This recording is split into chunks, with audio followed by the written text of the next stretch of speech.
Shalom jemaat Tuhan. Salam juga buat jemaat Tuhan yang ada di rumah. Selamat pagi semua, selamat hari Minggu, selamat beribadah. Saya lihat dari lambaian tangannya adalah tangan-tangan yang penuh sukacita untuk terus bersekutu dengan Tuhan. Amin. Haleluya. Semua sehat-sehat. Puji Tuhan. Jemaat Tuhan juga yang ada di tempat ini, saya percaya semua kita dalam keadaan sehat, semua kita dalam keadaan sukacita. Haleluya. Biarlah kerinduan untuk bersekutu akan Allah tetap tinggal memenuhi setiap kita semua pada pagi hari ini. Mari kita siapkan hati kita. Kita tundukkan hati kita. Kita masuk di dalam hadirat Tuhan. Haleluya. Kita menyerahkan ibadah kita pagi hari ini ke dalam tangan Tuhan. Haleluya. Segala pujian, kemuliaan hanya bagi-Mu saja ya Tuhan. Allah yang bertahta di tempat yang maha tinggi. Dan Allah juga yang hadir dalam kehidupan kami. Kami bersyukur buat penyertaan-Mu Tuhan yang sempurna dalam hidup kami. Kami ada pagi hari ini karena anugerah dan kemurahan Tuhan. Terima kasih buat penyertaan-Mu Tuhan. Terima kasih buat kebaikan-Mu ya Bapa. Pagi ini Tuhan kami umat-Mu yang ada di tempat ini. Bahkan yang ada di rumah, bahkan yang ada dimanapun Tuhan. Kami mau datang Tuhan untuk menghampiri hadirat-Mu. Kami mau mempersembahkan korban pujian kami bagi kuasa dan kebesaran-Mu. Karena itu tolong setiap kami Tuhan. Jamah setiap kami Tuhan. Penuhi hati kami dengan gairah. Penuhi hati kami dengan sukacita akan Tuhan. Hingga kami dapat bersekutu kepada Tuhan dengan damai yang daripada Tuhan.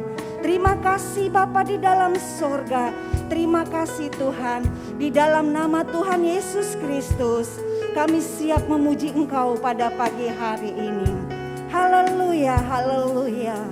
Oh haleluya. Amin. Kami mau bersyukur kepada Tuhan atas kasih-Mu yang besar atas kehidupan kami. Dan kami mau meninggikan nama Tuhan yang kudus. Karena sungguh hanya Tuhanlah yang layak dipuji dan disembah. Haleluya. Oh haleluya. Ku bersyukur padamu Tuhan atas kasih-Mu dan bermazmur bagi nama-Mu yang kudus. Sebab Engkau Tuhan, sebab Engkau kebenaranku, padamu ku percaya. Betapa mulianya Tuhanku, ku rindu menyatakan, tinggikan diri-Mu, mengatasi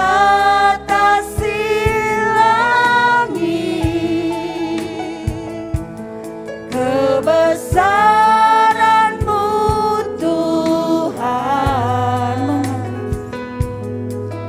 mengatasi bumi.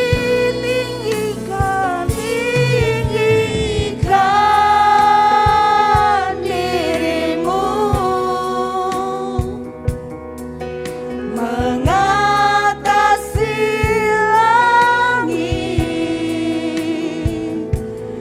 kemuliaan-Mu Tuhan, mengatasi bumi. Sama-sama kita angkat pujian ini. Kita naikkan syukur kita kepada Tuhan pada pagi hari ini. Oh haleluya.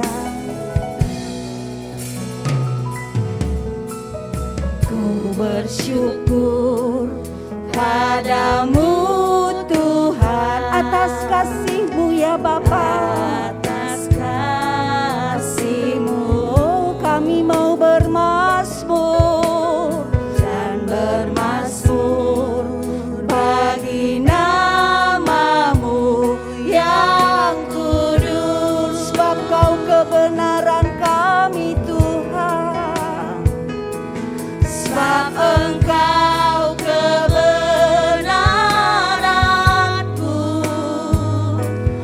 padamu ku percaya. Betapa mulianya Tuhanku, ku rindu menyatakan.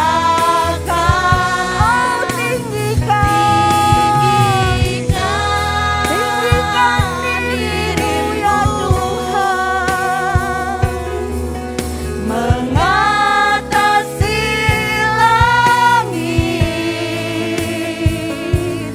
kebesaranmu Tuhan. Oh, mengatasi bumi, oh, tinggikan dirimu, haleluya, mengatasi langit, kemuliaanmu Tuhan, mengatasi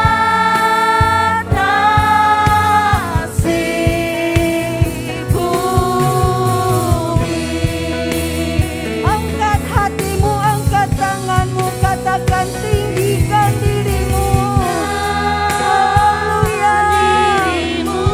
Oh, kami tinggikan Tuhan, mengatasi langit, ya Bapa, kebesaranmu Tuhan, mengatasi bumi,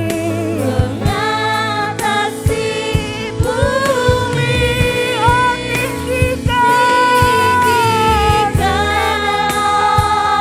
dirimu, haleluya, mengatasi langit, kemuliaanmu Tuhan, mengatasi bumi, mengatasi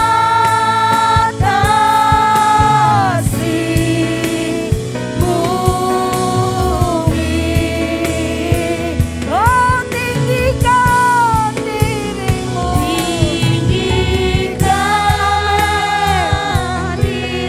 kami tinggikan Engkau Tuhan di tempat ini, karena kami tahu kebesaran-Mu ya Bapa, mengatasi segala keadaan. Kebesaran-Mu Tuhan, mengatasi bumi. Oh, tinggikan dirimu Tuhan, haleluya, mengatasi langit, kemuliaanmu Tuhan, mengatasi bumi, mengatasi bumi. Oh, tinggikan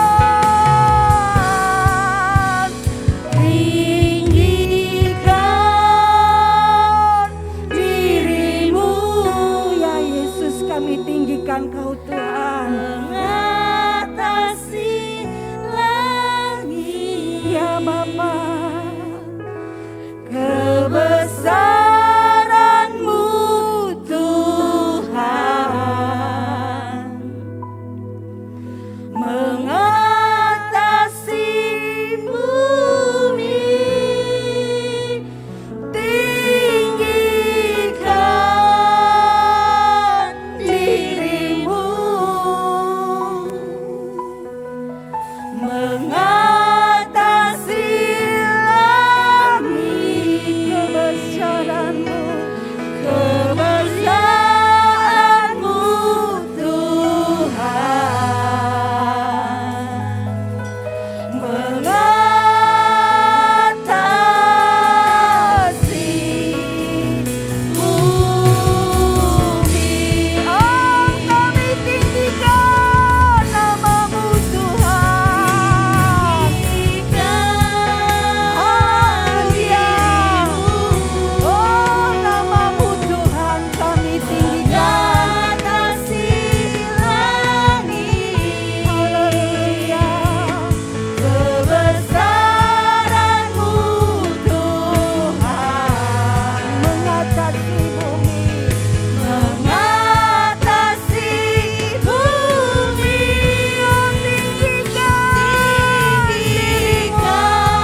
Kau pribadi yang layak kami tinggikan dalam hidup kami.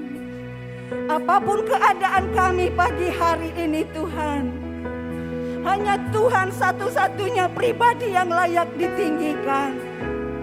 Karena kami tahu perbuatan-Mu ajaib dan dahsyat dalam hidup kami. Haleluya. Terima kasih.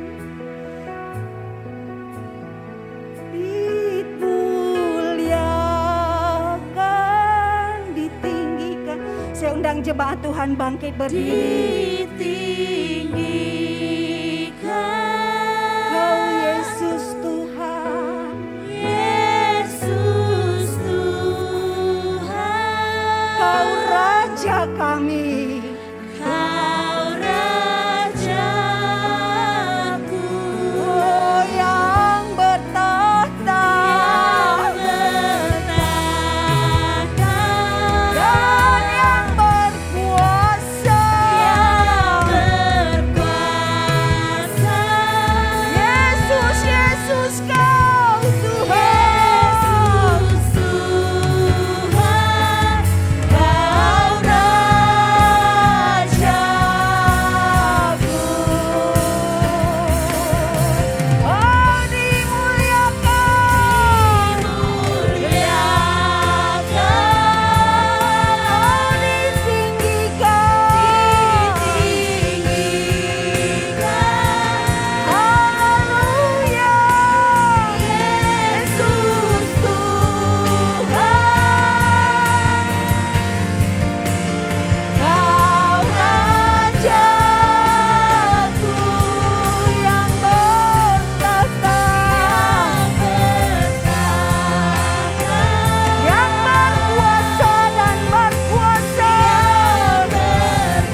Tuhan kami tidak akan pernah berubah. Engkau Yesus Tuhan kami yang layak kami sembah dari sekarang sampai selama-lamanya. Terpujilah Tuhan yang empunya hidup kami. Terpujilah Tuhan untuk segala-galanya. Haleluya, haleluya. Amin. Haleluya. Salam saudaraku. Haleluya. Coba berikan dulu kemuliaan bagi Allah yang terbaik. Berikan tepuk tangan yang terbaik. Umat Tuhan juga yang ada di rumah, berikan kemuliaan, tepuk tangan yang terbaik buat Allah kita. Haleluya. Haleluya. Tuhanku maha besar. Tuhanku maha kuasa. Haleluya.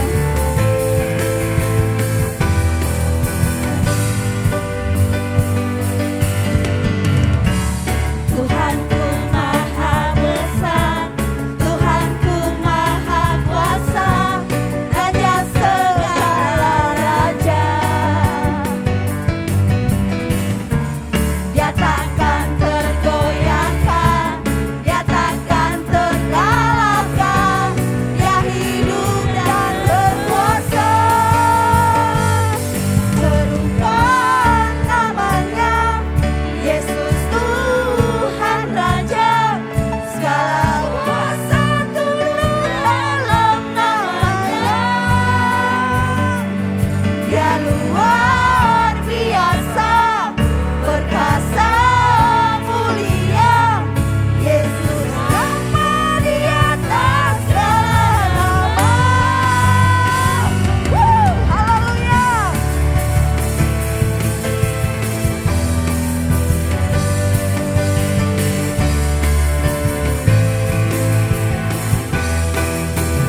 Tuhan Allah yang luar biasa dalam hidup kami.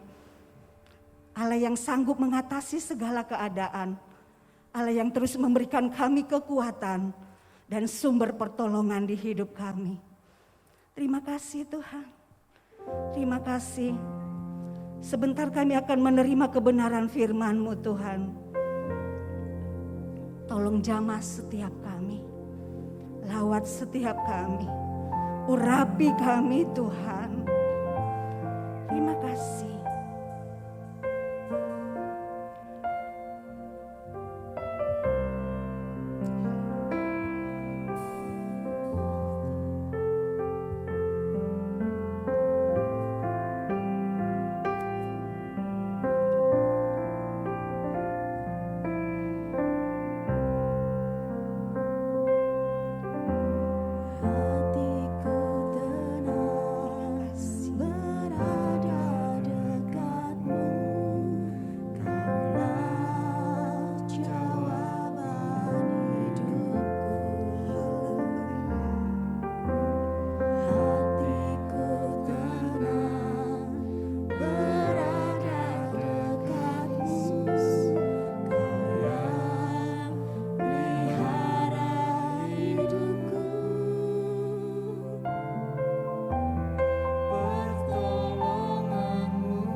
Hati kami Tuhan, Kau Allah yang selalu membuat kami kagum. Hatiku tenang berada dekat-Mu, Kaulah jawaban hidupku. Oh hatiku tenang berada dekat-Mu, Kau yang pelihara hidupku.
kami tidak mampu Tuhan.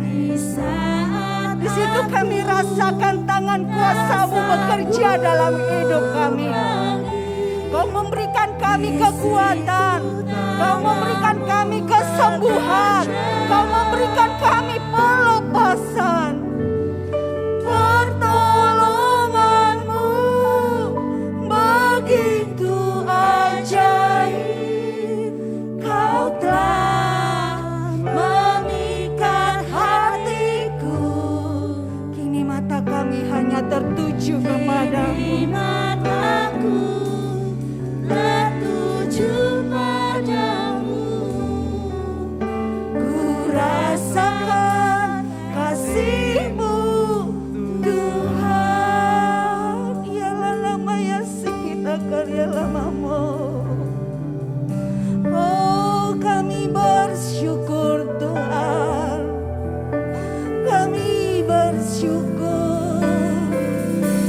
Kami bersyukur. Terima kasih Tuhan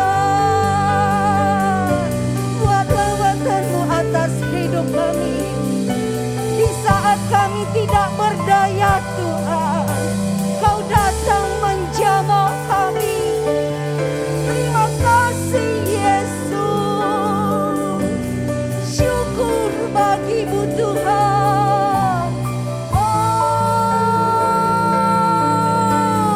haleluya. Yesus Kau ajaib.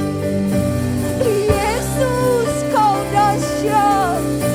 Kini mata kami tertuju memandang kepada-Mu, Yesus.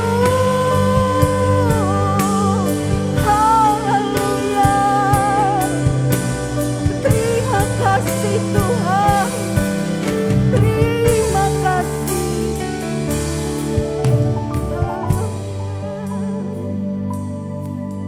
Terima kasih. Terima kasih Tuhan. Haleluya. Terima kasih Bapak. Saya persilahkan pendoa syafaat maju ke depan.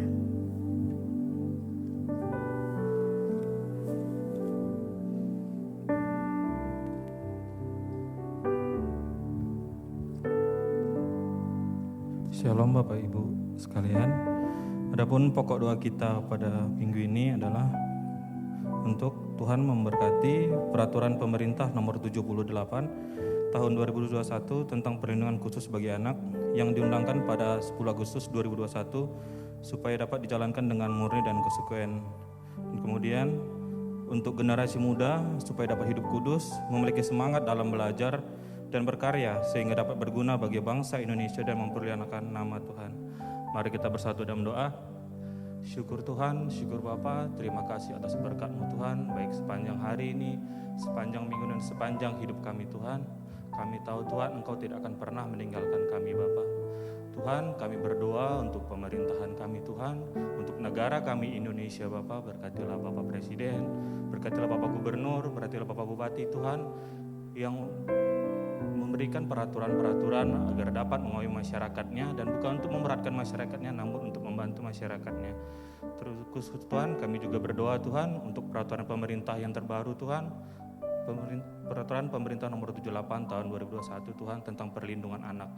Biarlah peraturan tersebut dapat berjalan dengan baik, berjalan dengan konsekuen dan melindungi anak-anak sehingga anak-anak memiliki rasa aman Tuhan. Dan Tuhan, kami juga berdoa agar para orang tua diberikan hikmat dan kebijaksanaan Bapa dalam membimbing anaknya sehingga tidak ada lagi yang namanya kekerasan dalam rumah tangga. Dan kami juga Tuhan berdoa untuk kami para generasi muda, berkatilah kami Tuhan, berikan kami hikmat dan kebijaksanaan agar kami dalam hidup kudus Tuhan, dalam arus deras modernisasi Tuhan. Dan juga kami berdoa agar kami para generasi muda dapat memberikan dampak yang positif, dapat berkarya bagi negara kami Tuhan. Dan juga kami percaya Tuhan, kami generasi muda, Engkau akan berkati Tuhan, kami akan menjadi garam dan terang dunia, menjadi kepala dan bukan menjadi ekor, dan menjadi berkat bagi sesama kami Bapa. Dan kami juga berdoa Tuhan untuk saudara-saudara kami Tuhan yang sedang sakit, baik sakit COVID atau sakit apapun Tuhan, baik yang di rumah sakit maupun yang di rumah Tuhan, Engkau berkati Tuhan. Darah-Mu lah yang melindungi mereka, darah-Mu lah yang menyucikan mereka Tuhan. Yang sakit Engkau sembuhkan, yang lemah Engkau kuatkan, yang duka Engkau hiburkan. Syukur Tuhan, syukur Bapa, hanya ini doa anak-Mu sempurna, kiranya Engkau menyempurnakannya.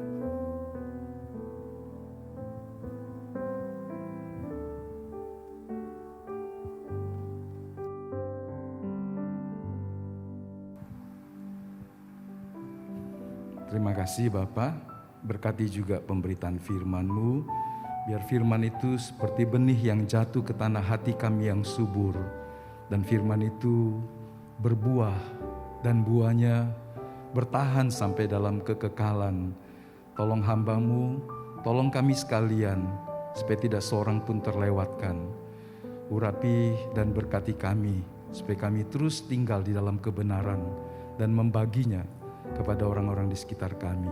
Dalam nama-Mu yang kudus kami bersyukur, berterima kasih. Haleluya, amin. Silakan duduk Bapak Ibu. Puji Tuhan, sebelum saya berkhotbah saya akan memberi waktu 5 menit.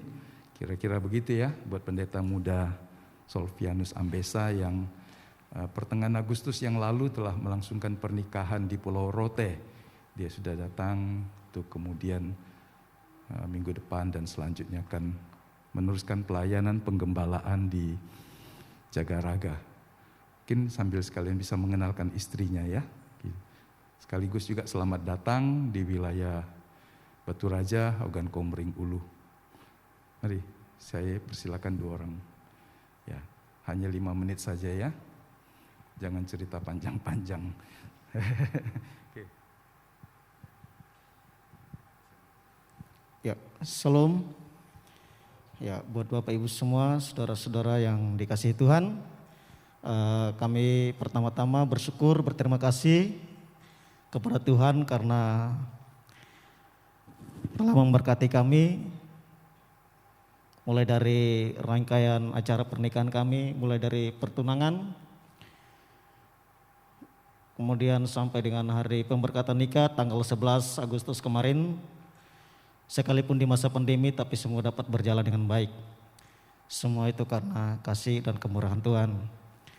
Yang kedua, kami bersyukur dan berterima kasih juga bahwa semua dapat berjalan dengan baik, tak lepas dari dukungan dari Bapak Ibu semua, baik berupa doa, dana, daya, dan pikiran. Kami berterima kasih untuk semuanya itu, terutama untuk setiap jemaat yang sudah menyumbangkan berbagai berkat untuk kami, sehingga kami bisa dapat melangsungkan pernikahan kami dengan baik. Sekali lagi kami berterima kasih. Dan yang ketiga dan yang terakhir, tentu saya akan memperkenalkan istri saya yang sekarang ini bersama dengan saya. Namanya Shirley Fitri Agustin Sina. Nama panggilan hari-hari baik di keluarga, teman maupun siapapun dipanggil dengan nama Fitri. Kebetulan lahirnya pas Idul Fitri. Ya, sekalipun dia orang Rote, tapi panggilannya Fitri biar lebih akrab sama yang lain. Ya, demikian, sekali lagi terima kasih banyak atas kebaikan Tuhan, atas kebaikan Bapak Ibu semua, termasuk Bapak Ibu Gembala di tempat ini. Shalom, Tuhan memberkati.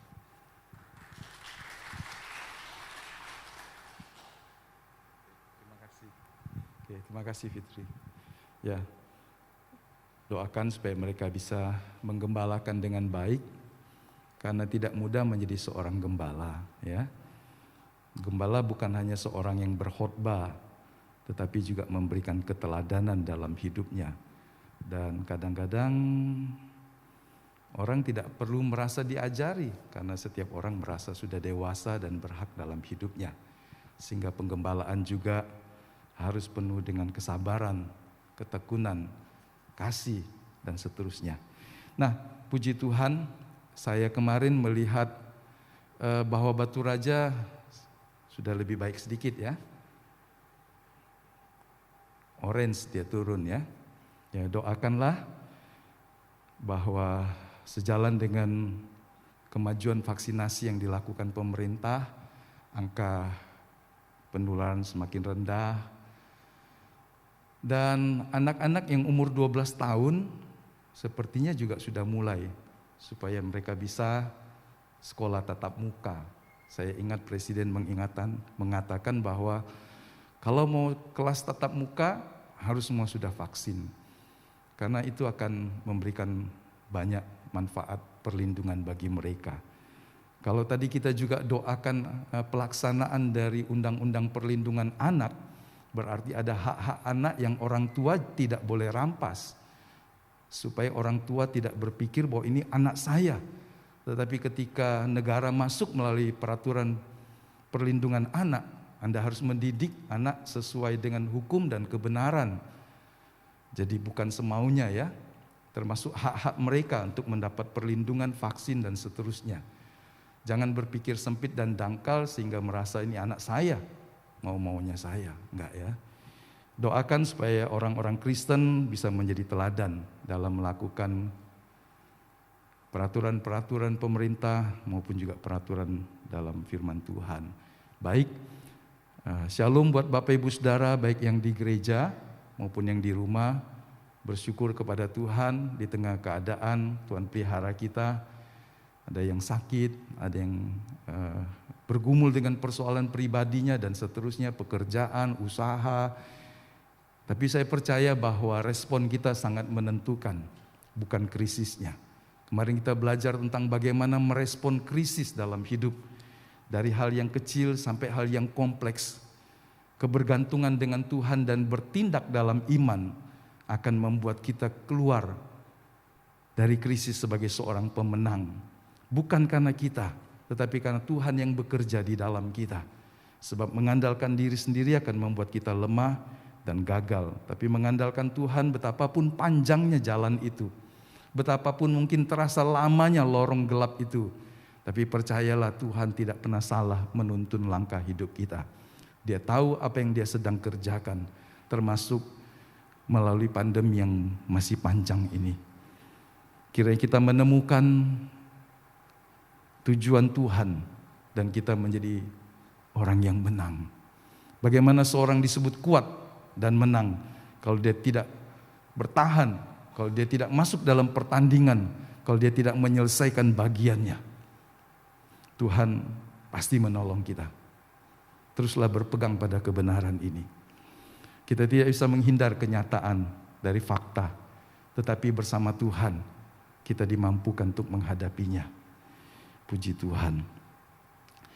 Pagi hari ini saya mau mengajak kita untuk melihat Rasul Paulus sebagai bapak rohani punya banyak orang-orang yang disebut mente,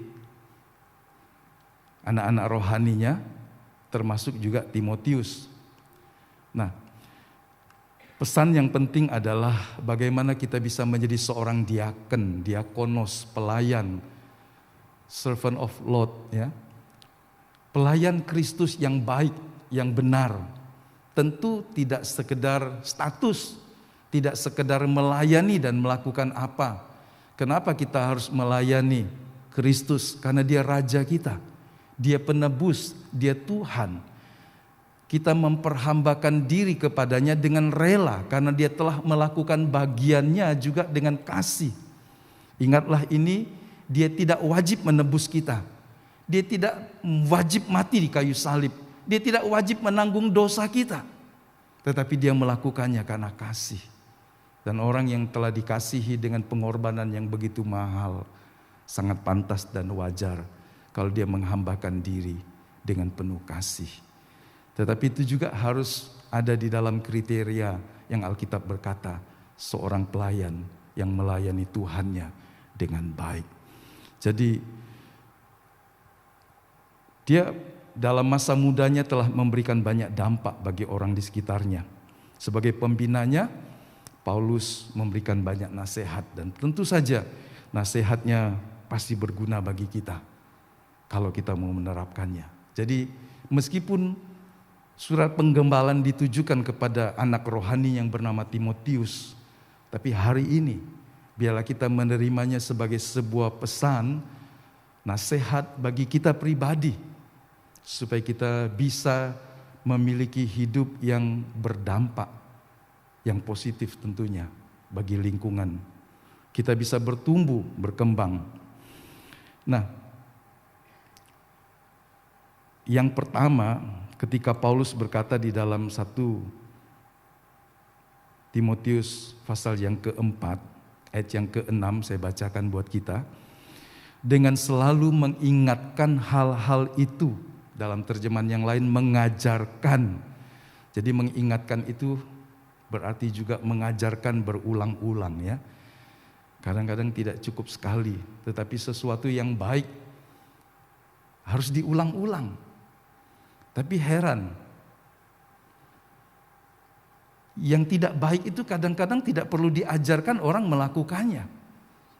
Dan kalaupun diajarkan sekali dengan contoh atau keteladanan atau dengan kalimat verbal perkataan, suruhan, orang akan ingat terus. Tapi untuk yang baik dibutuhkan berulang-ulang. Sehingga Paulus katakan dengan selalu mengingatkan, dengan selalu mengajarkan hal-hal itu kepada saudara-saudara kita. Engkau akan menjadi seorang pelayan Kristus yang baik. Perhatikan di sini, terdidik dalam soal-soal pokok iman kita dan dalam ajaran sehat yang telah kau ikuti selama ini. Ini menjadi sebuah fondasi yang kuat untuk seorang pelayan Tuhan, seorang yang mau menghambakan dirinya dengan rela dan berkenan kepada Tuhan. Tidak sekedar berkata, "Oh, saya seorang Kristen. Puji Tuhan, terima kasih. Saya berdoa kapan saja Tuhan akan tolong saya. Tuhan harus tolong saya," malah mungkin beberapa orang berkata. Dia harus melakukan apa yang saya mau. Tetapi ketika kita terdidik dalam soal-soal pokok iman kita, di dalam ajaran yang sehat, kita memandang Yesus Tuhan sebagai penguasa, penebus, pemilik. Dia bukan pesuruh. Tidak sedikit orang Kristen memperlakukan Tuhan seperti pesuruhnya, yang dia akan minta apa saja untuk dilakukan baginya, bagi kesenangan dirinya. Sehingga pengubah lagu yang kalau diresapi secara serius bisa membuat kita salah. Dia ada untuk saya, atau dia ciptakan kita untuk dia. Pemahaman yang keliru seperti ini membuat kita merasa bahwa Tuhan harus melakukan apa yang saya mau, apa yang saya minta, bukan sebaliknya. Padahal yang benar adalah sebaliknya. Dia jadikan kita segambar dengan Dia, supaya kita menjadi kesukaan bagi Dia, supaya kita melayani Dia, supaya kita melakukan tujuannya. Bukan Dia ada untuk kita, tetapi Dia jadikan kita supaya kita melakukan kehendak-Nya. Jadi hidup bagi Tuhan itu adalah sebuah pemahaman yang mendasar. Bukan Tuhan bagimu. Walaupun pada relasi yang timbal balik kita bisa berkata, Dia telah mati bagi saya. Dia telah melakukannya untuk saya. Tetapi landasannya adalah bahwa Dia menciptakan dan menebus kita semata-mata karena Dia yang mengasihi kita. Sehingga pemahaman yang benar akan Tuhan pasti akan membawa kita mengenal dan mengalami Tuhan dengan benar. Dia Allah yang roh. Dan hubungan kita dengan Tuhan bisa meleset, bisa menyimpang kalau menggunakan perasaan. Tidak sedikit orang berkomunikasi dengan Tuhan hanya berlandaskan perasaan. Rasanya Tuhan ada di sini. Hati saya senang. Dan dia merasa Tuhan dekat. Lain hari dia berdoa dan dia merasa, Tuhan kok enggak ada ya? Tuhan kok jauh ya? Doa saya kok kering ya? Suasananya kok sepertinya tidak menyenangkan bagi perasaan saya. Di saat seperti itu, kita akan jadi rancu tentang kehadiran Tuhan, Allah yang maha hadir. Ibadah kita menjadi rancu karena kita berpedoman dengan apa yang kita rasa, bukan dengan keyakinan bahwa Dia Allah yang layak disembah. Dan penyembahan kita, pujian kita, ibadah kita bukan untuk kita, tapi untuk Dia. Tidak sedikit orang berkata, aku kebaktian gak dapat apa-apa. Anda kebaktian untuk mempersembahkan hidupmu bagi Tuhan. Fokus dan tujuan utamanya bukan untuk dirimu, tetapi untuk Dia. Dan ketika kita mempersembahkan hidup kita bagi Dia, ketika Dia berkenan atasnya, tentu kita diberkati. Tapi bukan tujuan utama kita, ibadah adalah untuk kita. Itu berbahaya sekali kalau kita menyembah Tuhan hanya untuk kesukaan kita. Dan sangat bergantung dengan perasaan. Sehingga ada saatnya Anda tidak mau menyembah, Anda tidak mau berdoa, memuji Tuhan. Karena Anda tidak merasa Tuhan ada. Salah besar. Allah Maha Hadir. Dia ada bahkan ketika kita tidak bisa menangkap kehadirannya. Dibutuhkan iman. Iman adalah sesuatu yang kokoh, berdiri di atas firman-Nya. Kemarin seorang pendoa berkata, bahkan ketika tidak ada dasar untuk percaya, berharap, firman Tuhan bisa menjadi dasar untuk berkeyakinan. Dia menolong dan tinggal di dalam kita. Jadi mengenal dan mengalami Tuhan dengan benar didasari harus dengan ajaran yang sehat, terdidik dalam pokok iman. Meskipun ketika kita menyembah, indera kita juga bisa dijamah. Tetapi sekali lagi, penyembahan kita tidak boleh semata dibangun atas dasar perasaan. Karena Anda rasa senang atau tidak senang, Anda harus makan. Anda harus minum. Anda harus mungkin minum obat, Anda harus bekerja, Anda harus melayani orang lain sebagai pelangganmu, meskipun engkau sedang tidak merasa nyaman hatimu. Mengelola itu adalah sebuah seni kehidupan. Seorang pekerja, seorang pelayan, menghadapi publiknya, pelanggannya, dia harus bisa menyelesaikan dirinya, menyingkirkan rasa tidak aman, tidak nyaman ketika mungkin dari perjalanan sampai ke tempat kerja. Sekarang dia bekerja secara profesional, dia harus menyingkirkan semua perasaannya, dan dia sekarang harus melayani sebagaimana seharusnya dia seorang pelayan publik. Jadi dia bisa harus membedakannya. Untuk bisa terdidik dalam ajaran yang sehat, Anda tidak bisa sekali lewat.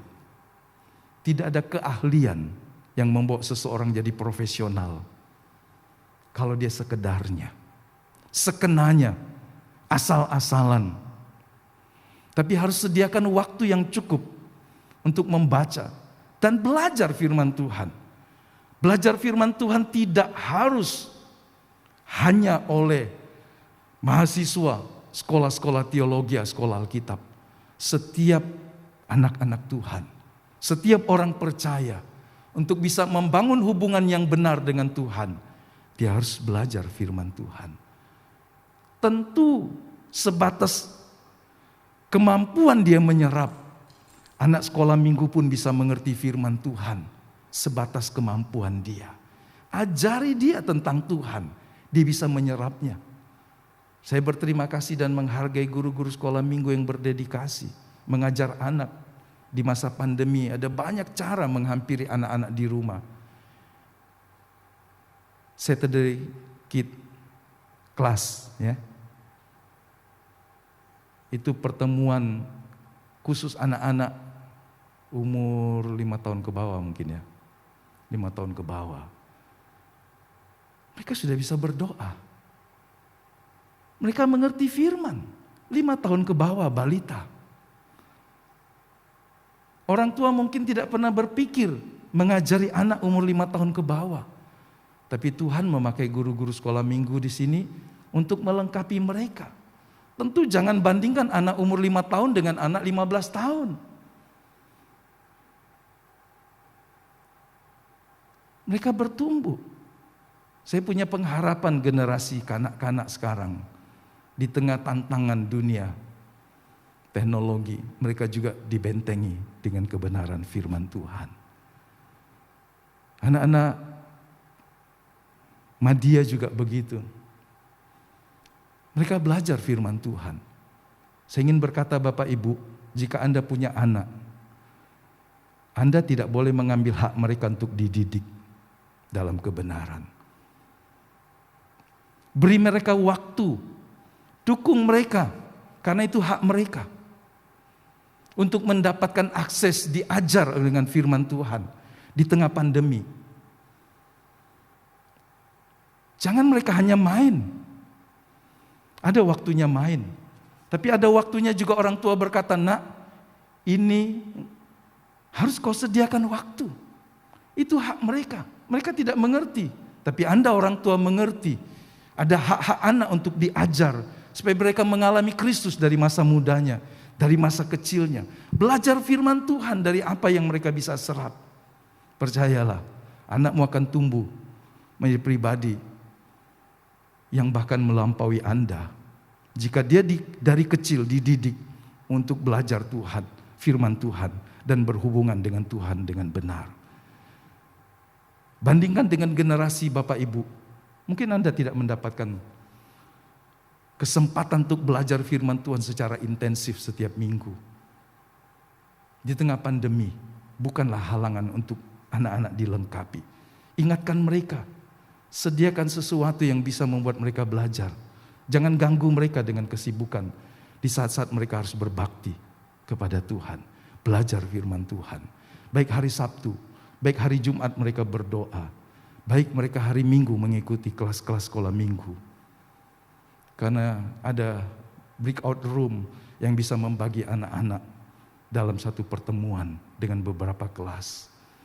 Dorong mereka, itu termasuk hak mereka yang Anda tidak boleh rampas.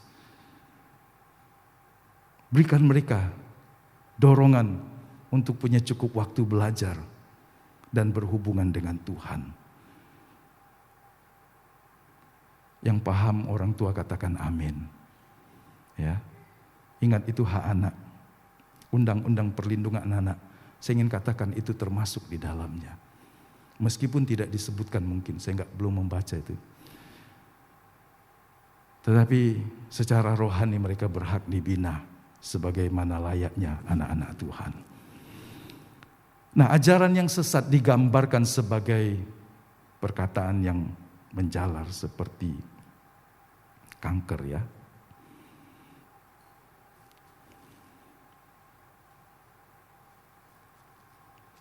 Karena itu hati-hati dengan ajaran yang tidak sehat, sebab membawa umat Tuhan kepada kerusakan hidup. Saya pernah dengar seorang dosen, bahkan mungkin ketua STT di sebuah STT. Satu waktu kami bercakap-cakap belasan tahun yang lalu. Ya salah-salah sedikit gak apa-apa katanya. Oh kaget juga saya.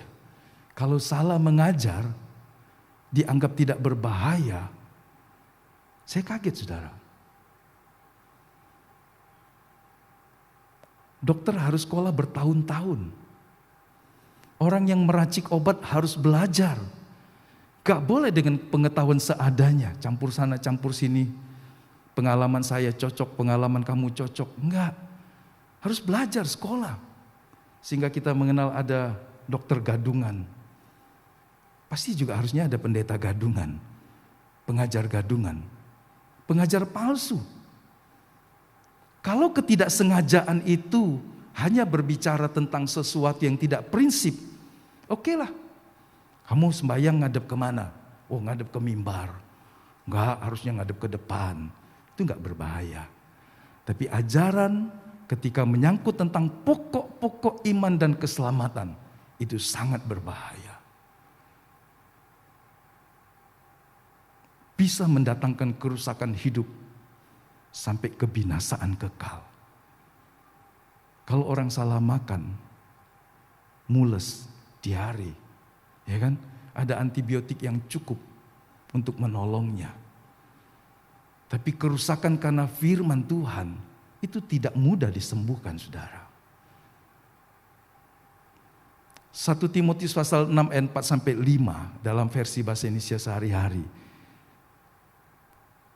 Orang-orang yang sombong, ini ciri dari pengajar yang palsu. Para pengajar gnostik di zaman itu. Tidak tahu apa-apa.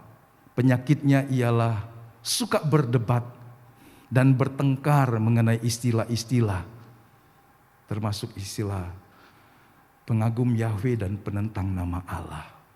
Wah, itu membelah banyak gereja. 20 tahun yang lalu ketika mulai menyebar, ada banyak gereja yang terpecah. Separuh menganggap kalau kau menyebut nama Allah berarti kau menyebut dewa, kafir. Sehingga ketika saya mengundang seorang dosen yang mumpuni, dia tanya, Pak, topik apa dalam seminar bagi hamba-hamba Tuhan di sidang MD. Saya bilang, Ibu ajarin tentang nama Allah ya, sebuah heresi yang meresahkan gereja. Oh, masa itu jadi sebuah sumber masalah? Bahkan dia sendiri tidak menyadari, karena ini 20 tahun yang lalu mungkin. Tapi kemudian sampai hari ini tetap menjadi sesuatu yang membuat orang merasa, wah, kau menyembah nama dewa. Ya. Tapi ada gereja yang pakai nama gereja sidang jemaat Allah. Ya kan? Oke lah. Jadi menimbulkan iri hati, perpecahan, fitnahan, curiga yang tidak baik, dan perselisihan yang tidak habis-habisnya. Jalan pikiran orang-orang itu sudah buntu dan tidak lagi benar. Mereka menyangka bahwa bisa menjadi kaya dari agama. Dalam terjemahan standar disebutkan, terjemahan baru, mereka mengira ibadah sumber keuntungan. Ya, jadi dalam terjemahan ini disebut agama. Bisa jadi kaya dari agama. Bisa memang. Tapi itu berarti sudah penyimpangan. Sehingga Paulus menasihatkan Timotius, jauhilah orang-orang seperti itu. Tandai. Kita mungkin tidak perlu memusuhi, tapi enggak perlu mengundang mereka untuk mengajar hal-hal yang salah. Karena itu seperti menabur benih yang rusak. Ajaran yang tidak sehat itu seperti benih yang merusak. Mudah menaburkannya. Sama seperti kalau seseorang teledor dengan kata-katanya. Mudah berbicara kasar. Mudah berbicara sembarangan. Kemudian sesudah menyesal dia bilang, aduh maaf, aku salah ngomong. Bisakah dia menariknya kembali? Hanya dengan kata maaf dan menyesal? Enggak, kata-kata itu sudah lepas. Dia sudah masuk telinga dan mungkin di pikiran dan mungkin sampai ke dalam hati orang. Meskipun Anda berkata minta maaf ya, tapi Anda telah melepaskan sesuatu yang berbahaya. Karenanya Rasul Paulus katakan kepada Timotius, jauhi orang seperti itu. Dan kepada Titus anak rohaninya yang lain, yang juga rekan sekerjanya. Paulus berkata, orang-orang itu seperti itu harusnya mulutnya ditutup. Jadi maksudnya jangan ngomong. Nah, 2 minggu yang lalu kita belajar tentang kehidupan seorang nabi yang saleh. Atau 3 minggu yang lalu, saya lupa. Orang ini terus-menerus dari masa mudanya melakukan tugas yang sungguh berat. Karena Tuhan berkata, serupa dengan Yeskiel, aku memanggil engkau untuk melayani orang yang memberontak. Orang yang punya telinga tetapi tidak mau mendengar. Bahkan Yeremia sendiri berkata hatinya sudah membatu, begitu keras. Dan dia harus berjuang. Anda tahu gambar ini, satu hari ada seorang nabi palsu, Hananya. Dia bikin gandar atau kuk yang biasa dipakai untuk tawanan. Kemudian di depan raja dan di depan Yeremia. Kemudian dia patahkan gandar itu dan dia berkata, seperti itulah Tuhan akan mematahkan perhambaan dari Babilonia. Percayalah, rohani sekali ya. Tapi Yeremia berkata, itu nabi palsu. Kau cuma ngomong apa yang orang ingin dengar. Karena terus-menerus disesatkan selama 40 tahun. dari 5 raja di mana dia menyampaikan nubuatan dan pesan yang keras itu. Pada akhirnya, puncaknya adalah sesudah 3 kali penawanan, Yerusalem dan Bait Allah betul-betul ditaklukkan, dibakar, dihanguskan. Tempat yang membanggakan mereka sebagai simbol kehadiran dan penyertaan Allah, Allah izinkan dirusakkan oleh tangan orang Babilonia. Sesuatu yang tidak masuk akal menurut pengajar-pengajar yang palsu. Tuhan tidak mungkin meninggalkan kita dan seterusnya. Seringkali ayat ini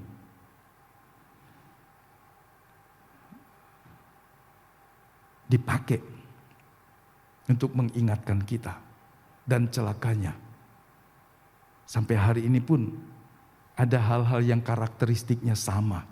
Mari kita baca Yeremia 5 ayat 31. Para nabi bernubuat palsu. Para imam mengajar dengan sewenang-wenang, dengan semau-maunya dia. Dan umatku, enggak salah kita baca, enggak salah ini tulisannya. Ayo baca sama-sama dengan keras. Dan umatku menyukai yang demikian. Sehingga satu waktu mereka berkata, sampaikan mimpi-mimpi yang kami inginkan. Enggak usahlah kau ngomong tentang firman Tuhan. Sekalipun itu benar, kami butuh mendengar yang lain sebagai penghiburan. Mungkin rasanya sudah capek dengar firman Tuhan. Kalau enggak mau bertobat kau binasa. Enggak mau bertobat kau binasa. Enggak mau bertobat binasa. 40 tahun dengar itu. Anda capek enggak dengar?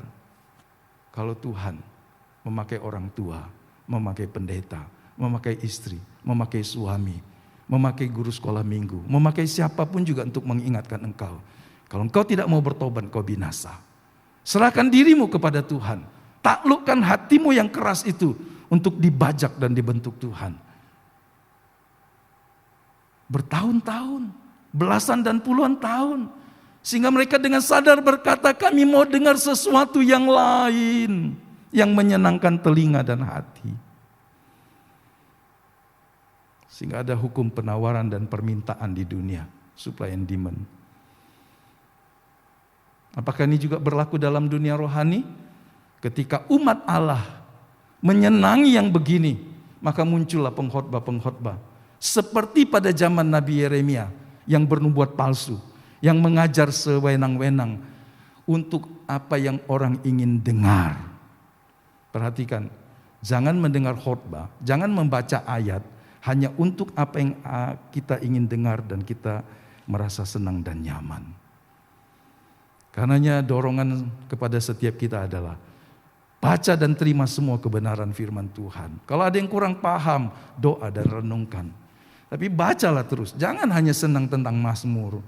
Jangan hanya senang tentang satu ayat dan disebut ayat emas, yang lain Anda tidak mau tahu. Belajar semua kebenaran firman, betapapun pahit dan kerasnya ketika Anda mencernanya. Sehingga kemudian Yeremia menutupnya dalam ayat ini. Tetapi apakah yang akan kamu perbuat apabila datang kesudahannya? Kalau begitu terus apa yang akan terjadi pada akhirnya? Saya mengutip komentari dari beberapa sumber dan salah satunya adalah yang ini. Apa yang kamu akan lakukan pada akhirnya? Ini adalah pesan Allah pada manusia berdosa di segala zaman. Jadi bukan hanya zaman Yeremia. Dengan karakteristik yang sama seperti saat pertama kali Yeremia mengucapkan itu. Apa? Jemaat yang lebih senang mendengar apa yang dia inginkan. Bukan mendengar apa yang harus atau yang perlu.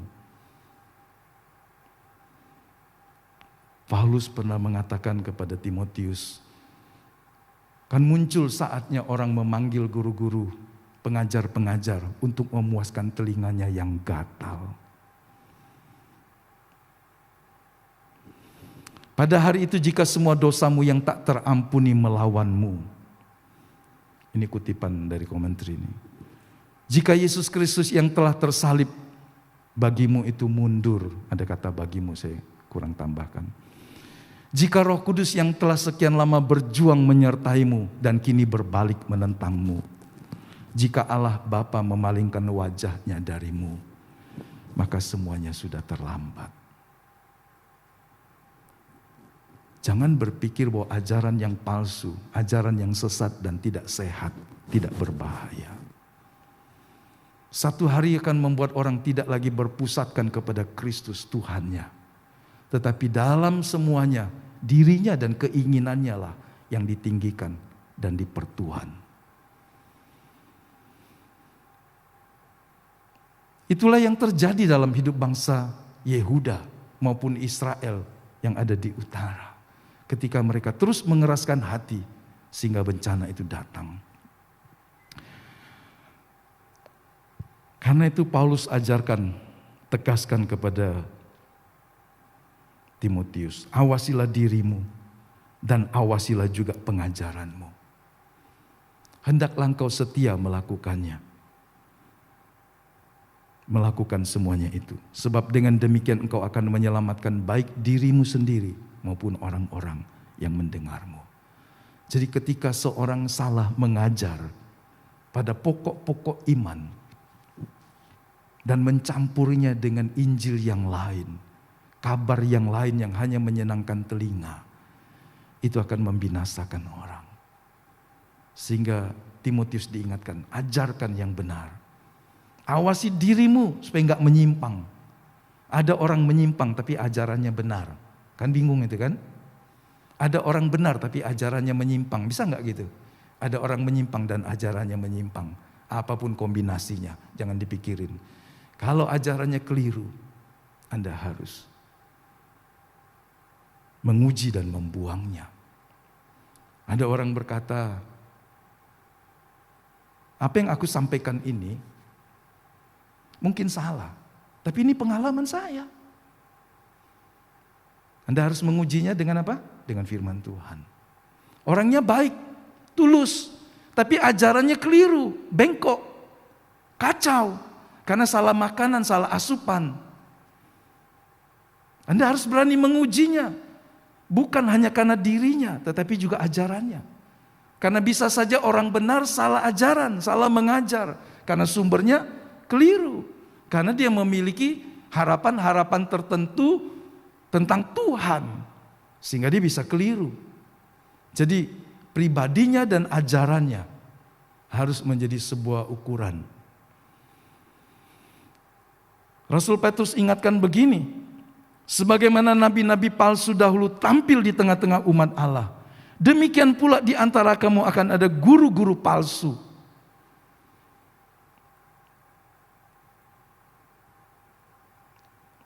Mereka akan memasukkan pengajaran-pengajaran sesat yang membinasakan.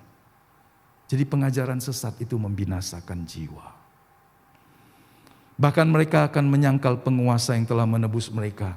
Dan dengan jalan demikian, segera mendatangkan kebinasaan atas diri mereka. Jadi ajaran yang bengkok, yang salah, yang tidak sehat, pada akhirnya mendatangkan kebinasaan. Jangan anggap enteng. Uji dengan firman Tuhan. Roh Kudus yang ada di dalam kita akan menolong kita. Kalau kita tulus dengan Tuhan, dibangun di atas dasar mengasihi, menghormati Tuhan, Roh Kudus akan menolong kita mencerna ajaran-ajaran yang hanya menyenangkan diri kita sendiri atau sesuatu yang memang murni datang dari Tuhan.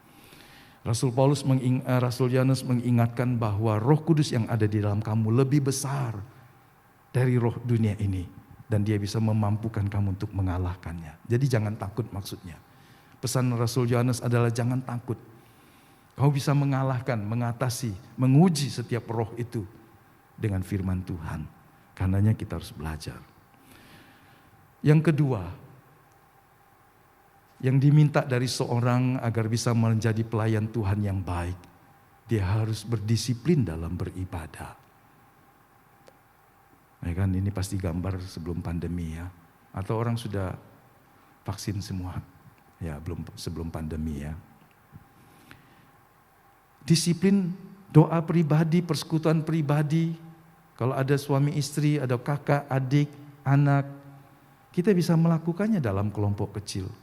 Seorang diri pun bukan alasan untuk Anda tidak menghampiri Tuhan secara rutin. Kapan terakhir kali Anda berlutut di hadapan Tuhan? Ada orang yang mungkin sudah nggak pernah lagi berlutut di hadapan Tuhan. Karena kita kebaktian walaupun lantainya bersih. Dulu kebaktian lantai gereja paling bagus itu terasu. Ya kan? Tehel, terasu. Tapi orang berlutut dan gak sungkan. Sekarang lantainya bersih. Ada orang masih takut berlutut. Apa perlu pasang karpet gitu ya. Nah, sehingga kalau diajak, mari kita berlutut merendahkan diri. Banyak orang bingung. Hah? Berlutut? Masih ada gereja yang berlutut ya katanya. Tapi setidaknya di rumah, ketika Anda merendahkan diri, salah satu caranya ketika Anda juga membawa seluruh hidupmu berlutut di hadapan Tuhan.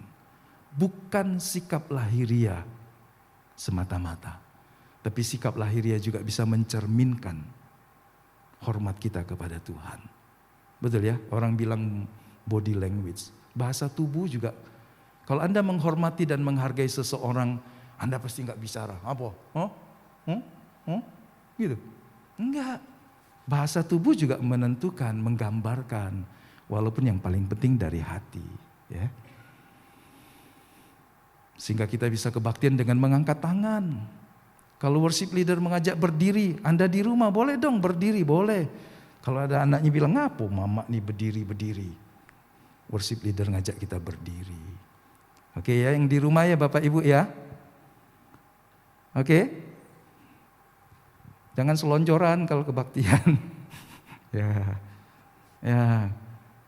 Nanti saya akan sampai pada satu bagian untuk mengingatkan kita kembali tentang ibadah. Jadi jauhilah tahyul dan dongeng nenek-nenek tua. Daripada kita berkepanjangan cerita hal-hal yang tidak berkesudahan, latihlah dirimu beribadah. Saya tulis dalam mengutip dengan warna kuning. Ayo baca yuk. Latihan badani terbatas gunanya. Tetapi ibadah itu berguna dalam segala hal. Karena mengandung janji baik untuk hidup ini maupun untuk hidup yang akan datang. Jadi orang olahraga karena mau meningkatkan imunitasnya. Tapi imannya, kasih dan kesetiaannya dilatih enggak? Ya kan? Latihlah dirimu beribadah. Kalau begitu, kalau kita bisa membedakan yang bermanfaat terbatas dengan yang bermanfaat dalam dimensi yang lebih luas dan kekal, masa kita tinggalkan yang bermanfaat luas dan kekal ini, dikalahkan oleh kesibukan dengan hal-hal yang hanya terbatas saja. Cari uang, cari makan penting, tapi cari Tuhan dan kerajaannya tidak boleh ditinggalkan hanya karena sedang cari uang. Karena jika orang mendapatkan uang berlimpah-limpah, tapi kehilangan Tuhan dan keintiman dengan Dia, itu sebuah kekeliruan yang paling mengerikan dalam hidup manusia. Jangan pula dipertentangkan, tetapi harus dipadukan. Cari uang, kerja, tapi Tuhan tetap jadi nomor satu dalam hidupnya. Sulit memang, tidak mudah, tapi Tuhan pasti menolong kita. Latihan jasmani dilakukan, tetapi latihan rohani, ibadah juga bisa ditingkatkan. Latihlah dirimu. Mengapa harus disiplin? Demi memelihara dan mengembangkan harta rohani yang Tuhan percayakan kepada kita. Saya hanya masuk pada poin ini saja, agar kita bisa memelihara dan mengembangkan harta rohani. Kalau tidak, nanti apa yang kita terima dari Tuhan tidak pernah berkembang. 20 tahun jadi Kristen, hanya itu saja yang kita tahu. Hanya itu saja yang kita ingat. Kita tidak bertambah-tambah dalam Tuhan. Kita tahunya cuma Mazmur 23. Karena di kuburan dibacakan. Ya kan? Di penghiburan dinyanyikan. Di kebaktian diucapkan. Mazmur 23, Tuhan adalah gembalaku. Ya kan? Senang, takkan kekurangan aku. Tapi ayo kita juga cintai firman Tuhan yang lain. Sehingga kita mengerti lebih banyak, lebih dalam. Ayo bertumbuh. Kebiasaan untuk beribadah bukanlah sesuatu yang muncul dengan sendirinya. Gak bisa. Untuk hal ini tidak ada yang otomatis. Kita ingin semua otomatis. Pencet. 1 tahun program saya mengenal firman Tuhan. 2 tahun saya bisa membagi firman Tuhan. 3 tahun saya begini-begini. Bagus programnya. Tapi dijalanin dong. Itu sesuatu yang tidak terjadi dengan otomatis. Disiplin tidak muncul dengan otomatis dengan Pak tumpangi tangan saya ya Pak. Supaya saya disiplin Pak ya. Tumpang 2 tangan, 3 tangan, 4 tangan pakai kaki juga. Dia gak akan disiplin. Kalau dia tidak memulainya. Dia tidak akan muncul dengan sendirinya. Namun sesuatu yang harus dilatih terus menerus. Kadang kita gagal.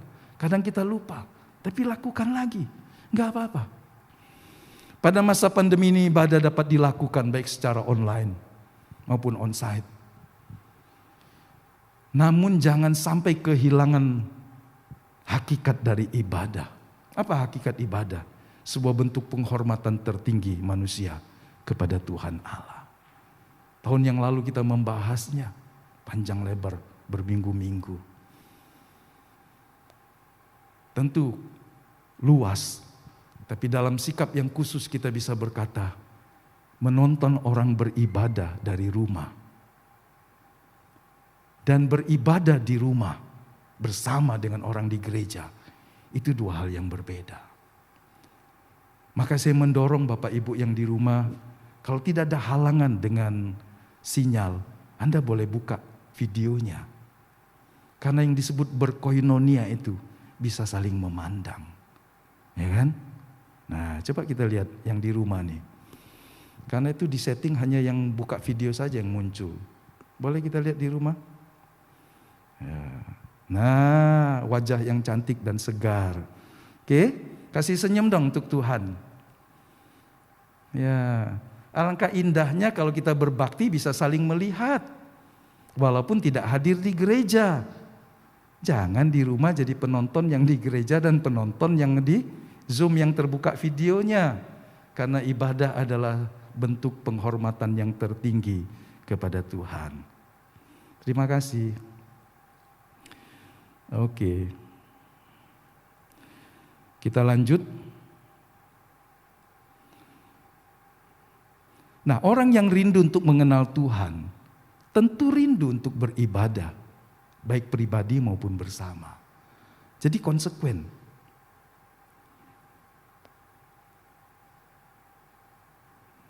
Ya. Oke. Bagaimana orang berkata saya rindu Tuhan, tapi nggak berusaha untuk menjumpainya secara pribadi maupun bersama. Saya mendorong tumbuhkan cintamu kepada Tuhan melalui hal-hal yang kecil. Menyediakan waktu belajar firman Tuhan, membaca, merenungkan.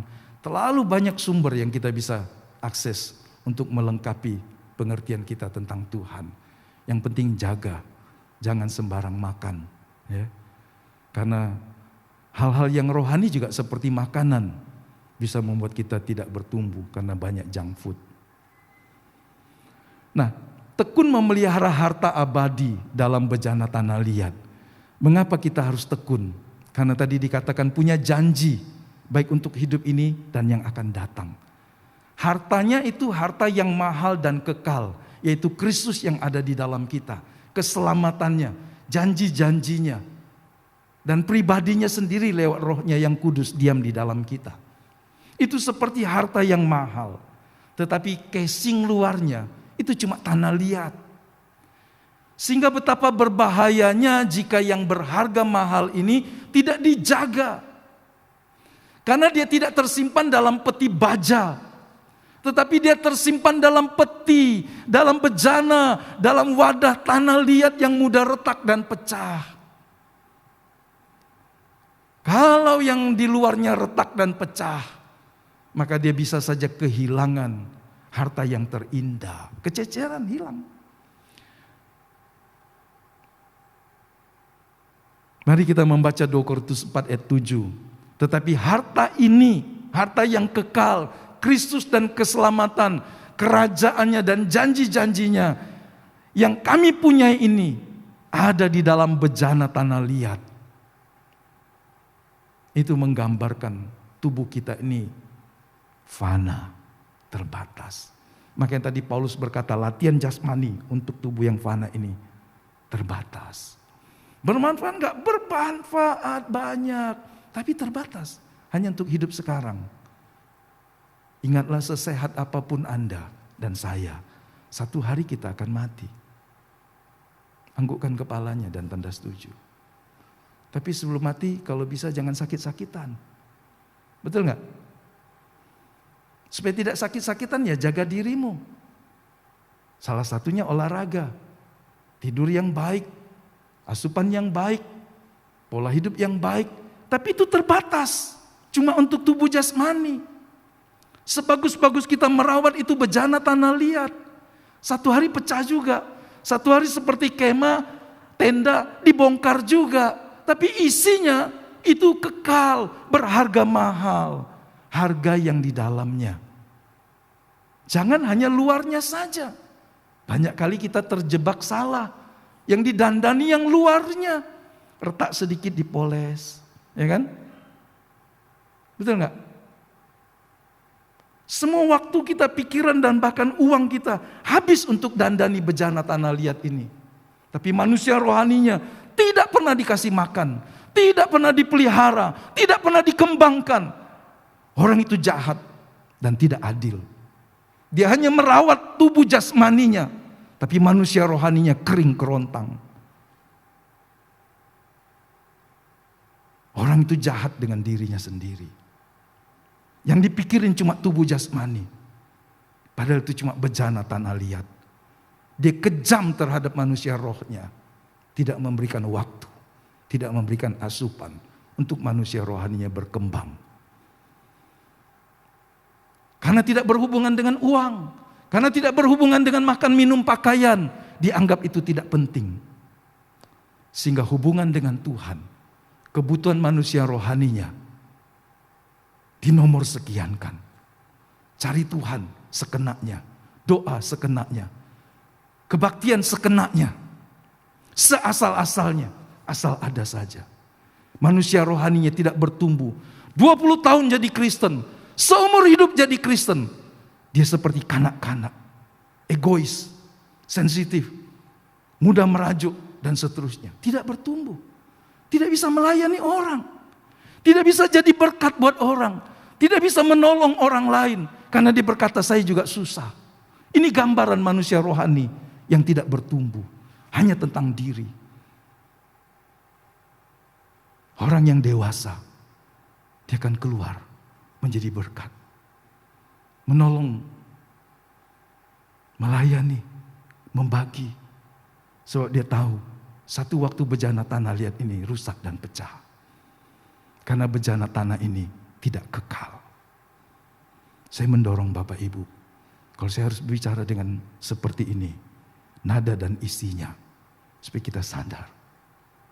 Bejana tanah liat ini harus dirawat. Dibela. Tapi jangan sampai yang di dalamnya. Yang lebih mahal. Yang lebih berharga. Yang lebih abadi. Anda abaikan. Karena tidak terlihat. Paulus berkata, supaya kekuatan yang melimpah-limpah itu datangnya dari Allah bagi kami. Tuhan pesan kepada jemaat yang ada di Tiatira ya. Ada 2 jemaat yang mendapat pesan. Satu yang di Tiatira, satu yang di Philadelphia. Tetapi apa yang ada padamu, pegang itu sampai aku datang. Pegang di sini berarti memeliharanya. Jangan lepas. Lebih jelas lagi ayat 3, pasal 3 ayat 11 kepada jemaat yang ada di Philadelphia. Aku datang segera. Peganglah apa yang ada padamu supaya tidak seorang pun mengambil mahkotamu.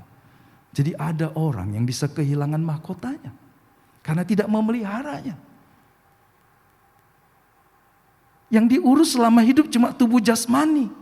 Tuhan bilang itu bejana tanah liat. Perhatikan yang di dalamnya, bukan casing luarnya. Didandanin sebagus apapun itu cuma bejana tanah liat. Satu waktu akan pecah. Satu waktu akan kau tinggalkan. Kenapa tidak urus yang di dalamnya? Kenapa tidak dirawat yang di dalamnya? Kenapa tidak ditumbuhkan dan didewasakan? Supaya yang dari dalam itu memancar keluar. Dan satu waktu ketika kemah bejana tanah liatmu dibongkar, Anda telah mendapatkan apa yang tersedia bagimu di dalam kekekalan. Kembangkan itu, saudara. Jangan sampai seorang pun mengambil mahkota kita. Karena di dalam Kristus setiap pemenang akan bersama dengan Dia. Tapi itu sesuatu yang bisa terhilang kalau Anda tidak menjaganya. Karena Tuhan menempatkan kita seperti dalam sebuah pertandingan iman. Bertekun sampai garis akhir. Memelihara iman.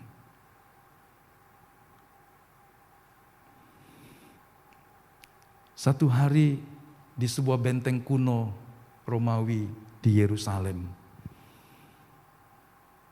ditemukan di sana ada kira-kira 100 koin emas. Benteng Apolonia ini benteng tua yang satu hari dalam perang salib dihancurkan oleh tentara Muslim.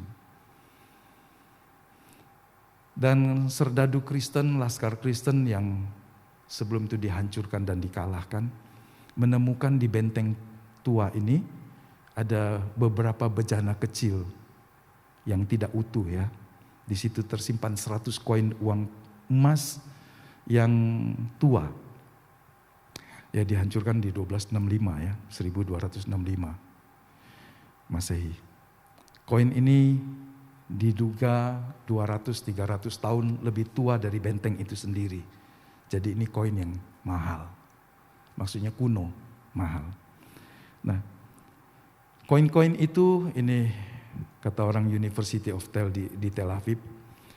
Koin-koin itu tersembunyi, tersimpan di dalam bejana kecil yang beberapa bagiannya telah pecah. Jadi ini gambar aslinya ya, kira-kira begini. Bejananya pecah, gompel, rusak. Tapi dalamnya ada harta yang abadi. Sudah tersimpan ribuan tahun. Karena emas murni. Kemurnian selalu bertahan. Betul ya? Kalau iman kita murni, kita semakin dimurnikan. Satu hari yang murni saja masuk dalam kerajaan sorga. Motivasi yang tidak murni ditanggalkan di luar. Pelayanan yang tidak murni, kebaikan yang tidak murni, persembahan yang tidak murni, pelayanan yang tidak murni, satu hari harus ditanggalkan. Hanya yang murni saja yang berharga mahal. Dan ini logam mulia yang murni. Tidak hancur oleh ribuan tahun, oleh karat, korosi dan sebagainya. Seperti itulah harta yang Allah taruh dalam hidup kita. Kekayaan abadi yang luar biasa. Jadi tekunlah pelihara itu dan kembangkan. Ya saya salah kasih warna kuning. Oh enggak ya. Yang ketiga terakhir, jadilah teladan bagi orang-orang percaya dalam perkataanmu, dalam tingkah lakumu, dan dalam kasihmu, dalam kesetiaanmu, dan dalam kesucianmu. Dalam versi bahasa Indonesia sehari-hari dikatakan, jadi teladan dalam percakapanmu, dalam kelakuanmu, dalam cara engkau mengasihi sesama dan percaya kepada Yesus Kristus, dan dengan hidupmu yang murni. Jadi caramu mengasihi Tuhan dan mengasihi sesama, itu jadi sebuah persoalan, saudara. Jangan hanya kita berkata, hati saya mengasihi kok, cara terserah. Ya, cara kita mengasihi sesama itu juga penting. Beberapa gambar ini mungkin berbicara lebih banyak ya. Ini baksos, kesehatan, atau ada orang yang berbagi. Bapak Ibu, mengetahui dan melakukan firman Tuhan itu adalah dua hal yang berbeda. Ya, betul ya. Orang mungkin tidak peduli dengan berapa banyak yang kau tahu dengan firman Tuhan, berapa banyak yang kau hafal, tapi orang tahu seberapa banyak Anda peduli. Katakan amin, saudara. Ya. Jadilah pelaku firman Tuhan. Yang setuju boleh bangkit dan kita akan akhiri kebaktian kita.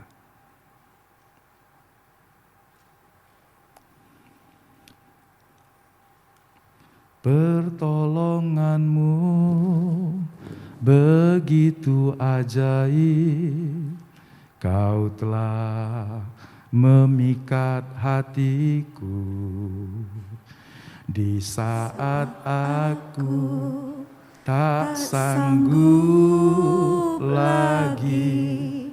Di situ tangan-Mu bekerja. Pertolongan-Mu begitu ajaib, Kau telah memikat hatiku. Kini mataku tertuju padamu, ku rasakan kasih-Mu Tuhan. Sekali lagi katakan, pertolongan Tuhan itu ajaib dan mempesona. Pertolongan-Mu begitu ajaib, Kau telah memikat hatiku. Di saat aku tak sanggup lagi, di situ tangan-Mu bekerja. Pertolongan-Mu begitu ajaib, Kau telah memikat hatiku. Kini mataku tertuju padamu, ku rasakan kasih-Mu Tuhan.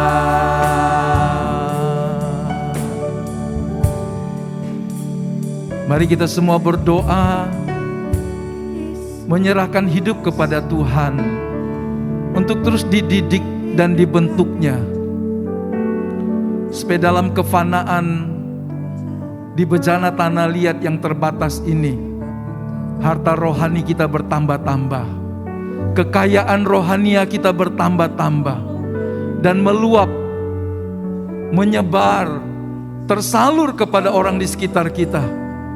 Perkara-perkara surgawi yang tidak akan binasa, berkelimpahan dalam kehidupanmu. Dan engkau memberkati orang lain dengan apa yang Allah telah kerjakan dalam hidupmu. Pagi hari ini, katakan kepada Tuhan, kita mau sungguh-sungguh menyerahkan hidup untuk dibentuk dan dididiknya menjadi bejana yang seperti dalam rancangan Tuhan, menjadi kesukaan dan kesenangan Tuhan. Sambil terus memelihara harta rohani yang abadi dalam hidup kita dan membagikannya kepada orang lain, mengembangkannya setiap waktu. Bapa, pagi hari ini kami menyerahkan seluruh hidup kami, tubuh, jiwa, roh kami. Kami berterima kasih dalam bejana tanah liat yang rapuh ini. Tuhan menaruh kekayaan, harta surgawi yang abadi. Ingatkan kami senantiasa, karena tidak sedikit orang-orang menjadi tidak adil dengan manusia batiniahnya. Kebutuhan-kebutuhan rohaninya diabaikan, dilupakan, karena mengejar perkara-perkara yang nampak oleh mata.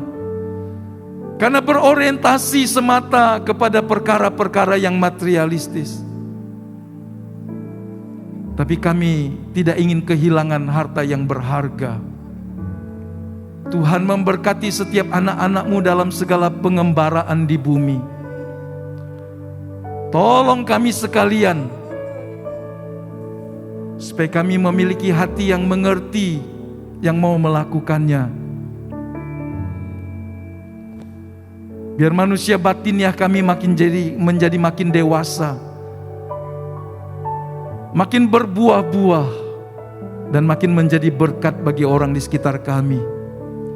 Pakai kami ya Tuhan, bukan saja untuk mengulurkan tangan membagi berkat jasmani, tetapi juga menumpangkan tangan dan mengangkat tangan berdoa, melayani orang-orang dengan kebutuhan-kebutuhan rohani mereka. Bangkitkan generasi yang mengerti pagi hari ini, pribadi yang mau melangkah, berjalan bersama Tuhan, keluar dari zona yang selama ini mengurung kami, pemahaman dan paradigma yang salah. Di tengah pandemi ini kami mau menjadi berkat, bukan saja dengan hal-hal yang materi, tetapi kami mau melayani dan menjadi berkat dengan kebenaran firman, meneguhkan orang, menasihati dan menjadi mereka sebagai orang yang mengenal dan menerima kebaikan dan keselamatan dari Tuhan. Bangkitkan roh kami agar terus menyala-nyala ya Tuhan. Jangan biarkan seorang pun tenggelam, terbenam di dalam persoalannya. Tapi biar setiap kami bangkit, manusia rohani kami bangkit dalam mengasihi Tuhan, dalam melakukan kehendak-Mu dan melayani sesama. Terima kasih banyak Bapak.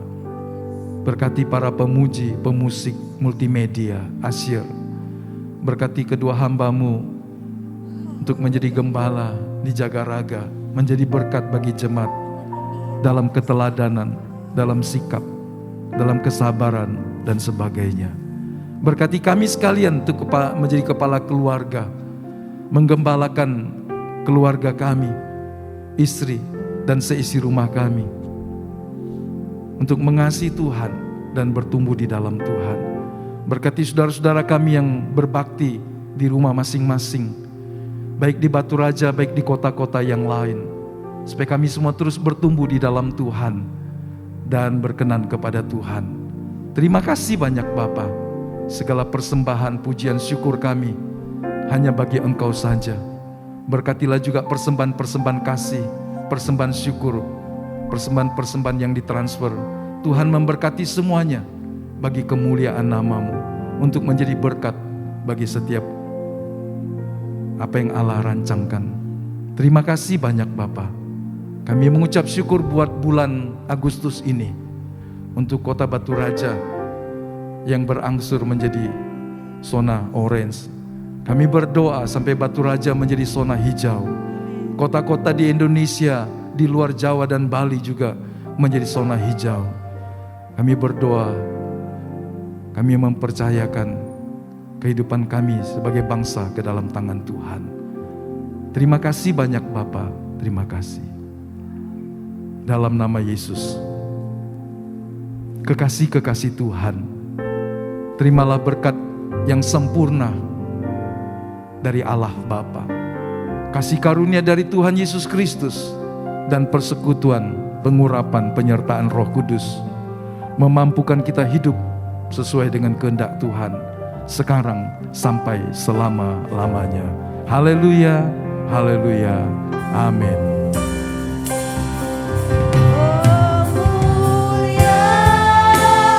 Bagi Tuhan di tempat maha tinggi, Kau Raja diagungkan dan dipuji.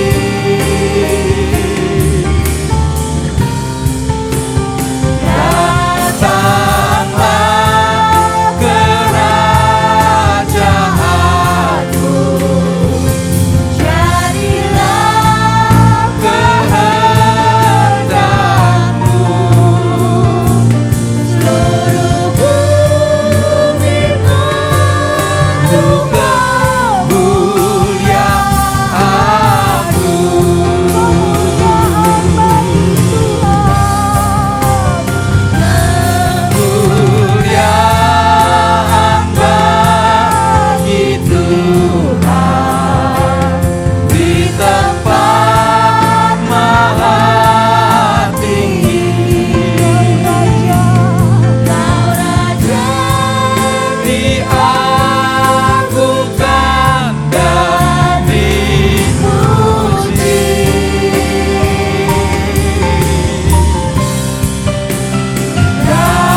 Silakan bersaat teduh.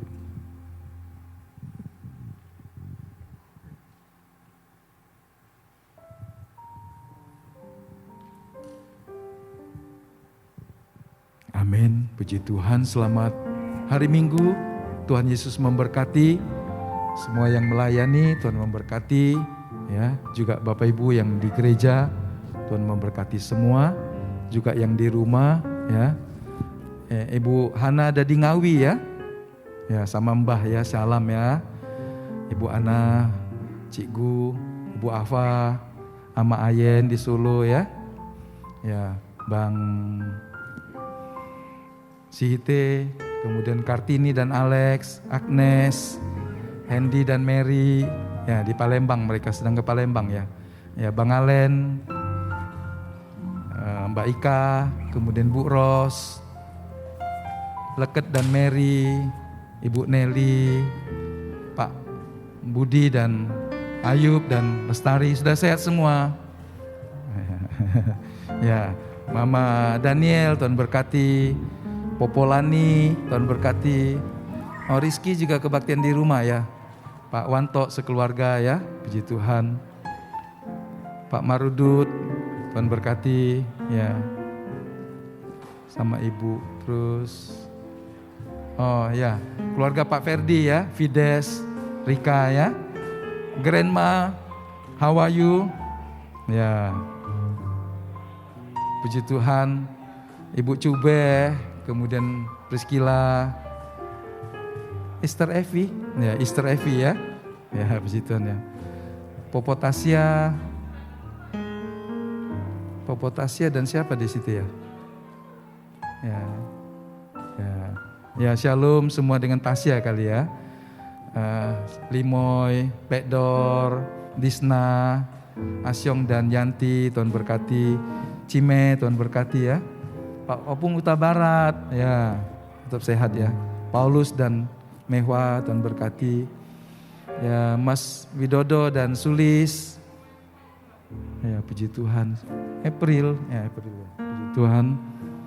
Ya Tony, Ria, Tuhan berkati. Siapa lagi?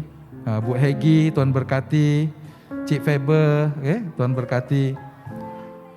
Ricky Agus Pratama, ya Tuhan berkati ya. Semuanya Tuhan memberkati. Selamat hari Minggu.